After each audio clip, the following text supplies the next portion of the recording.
Beaucoup de gens confondent la profession d'ergothérapeute avec celle de physiothérapeute. Aujourd'hui, on va essayer de vous montrer les différences entre les deux métiers. Et pour ce faire, j'ai invité mon ami Raph, qui est étudiant de 4e année en physiothérapie. Bonjour.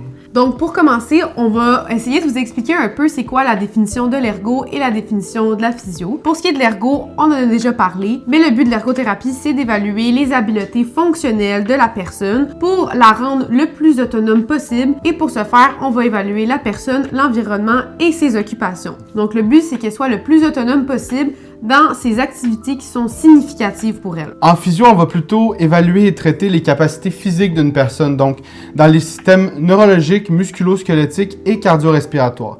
On va ensuite dresser une liste de problèmes et de déficiences pour trouver des interventions et établir un plan de traitement qui permet de redonner un rendement fonctionnel à la personne. Donc, vous l'aurez compris, il y a un concept commun aux deux professions, c'est la réadaptation. Les deux, on vise l'amélioration du fonctionnement et de la qualité de vie de la personne. Une des raisons pourquoi on confond souvent l'ergothérapie avec la physiothérapie, c'est parce qu'on oublie que les ergothérapeutes peuvent aussi travailler en santé mentale. Donc, nous, le fonctionnement et le rendement, ça passe pas uniquement par le physique, mais également par la santé mentale. Donc, même si on n'évalue pas exactement la même chose puis qu'on n'intervient pas nécessairement sur les mêmes composantes, il reste que notre but commun, c'est d'améliorer le fonctionnement et la qualité de vie des patients. Au final, l'ergothérapie et la physiothérapie sont deux professions du système de la santé axées sur la réadaptation.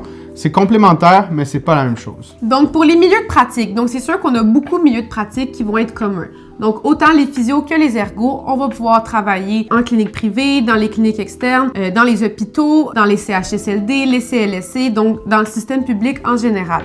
Il y a aussi des milieux qu'on a qui sont un peu différents. Donc, pour ce qui est des ergothérapeutes, nous, on va pouvoir travailler dans les milieux de travail, donc faire des évaluations de poste, par exemple. Sinon, pour ce qui est des milieux scolaires, les physiothérapeutes travaillent aussi dans les milieux scolaires adaptés, donc ils sont souvent des écoles qui sont affiliées à des centres hospitaliers universitaires, mais les physiothérapeutes ne travaillent pas dans les milieux scolaires comme les écoles primaires, les écoles secondaires régulières, comparativement aux ergothérapeutes qui peuvent travailler avec les enfants sur plusieurs aspects, dont par exemple la graphomotricité. Et aussi, on peut faire de l'évaluation en conduite auto et faire des interventions liées à la conduite auto. En physiothérapie, nous, on est aussi plus portés à travailler avec des athlètes et dans des milieux sportifs. Donc, les physiothérapeutes peuvent suivre des équipes sur le terrain, que ce soit dans des tournois ou des grandes compétitions, ou encore suivre des athlètes en clinique ou dans leurs compétitions aussi. Donc, au final, on va pouvoir intervenir dans à peu près les mêmes milieux de pratique, même s'il y a quand même quelques distinctions. Donc, pour vous aider un peu à comprendre c'est quoi nos rôles respectifs, on va vous parler d'un cas clinique, puis on va pouvoir vous montrer quelles interventions qu'on va faire avec ce patient-là. Donc, dans le cas clinique qu'on a choisi, on a une personne qui a fait un AVC.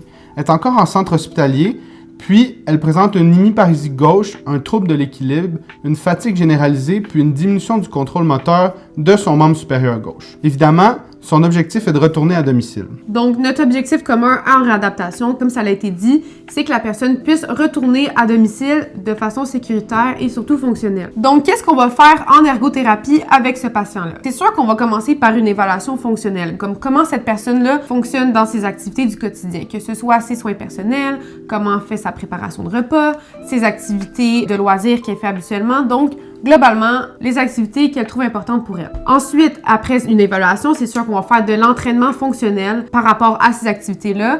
Et vu qu'il y a une hémiparésie, on va aussi faire de l'entraînement un peu plus axé sur le membre supérieur. On va pouvoir aussi faire de l'adaptation de tâches, que ce soit pour l'alimentation, l'habillage, les soins personnels. Et finalement, on va pouvoir aussi travailler sur la gestion de la fatigue. En physio, après avoir fait notre évaluation, on va évidemment dresser une liste de problèmes et de déficiences. Suite à cette liste-là, on va pouvoir faire une rééducation à la marche, travailler l'équilibre avec le patient et le renforcement de son membre inférieur et de ses membres supérieurs aussi. Évidemment, en physio et en ergo, on peut prescrire des aides techniques. Donc en physio, on pourrait se concentrer plus sur les aides à la marche comme la canne quadripode, la marchette. En ergothérapie, on se concentrerait plus sur les aides techniques comme le fauteuil roulant, les aides à l'alimentation ou encore les aides à l'habillage. Donc, c'est sûr qu'il y a beaucoup de choses qu'on peut faire en commun. Donc, par exemple, l'entraînement des habiletés pour les transferts assis-debout, assis-assis, donc tous les types de transferts, c'est des choses qu'on peut faire autant en physio, en ergo, ou justement la recommandation d'aide technique. C'est aussi des choses qu'on peut faire tous les deux.